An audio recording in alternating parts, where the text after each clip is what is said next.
السلام علیکم دوستوں، برخورداروں، واپڈا والے یہ ہمارے دوست یہ بھی واپڈا والے ہی ہیں، یہ ریٹائرڈ واپڈا والے ہیں، تو یہ آن ڈیوٹی واپڈا ہے، تو یہ محمد جمیل صاحب ماشاءاللہ جی ماشاءاللہ تو جو دوست آ جاتے ہیں صحت مند رہتے ہیں، بیماریوں سے اسپتالوں سے بچ جاتے ہیں۔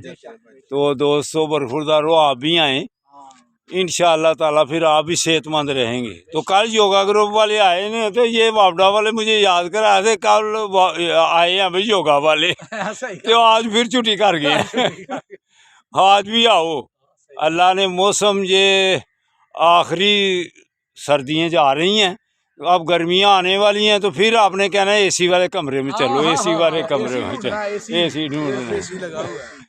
تو اللہ حافظ، اللہ نے اسی لایا ہے، اللہ نے اسی لگائے ہیں۔ ٹھیک ہے جی، اللہ حافظ۔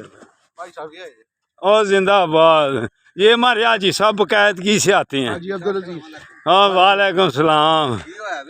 وہ کہتے ہیں باقاعدگی سے آتے ہیں حاجی صاحب، ٹھیک ہے جی، عید والے دن بھی آتے ہیں۔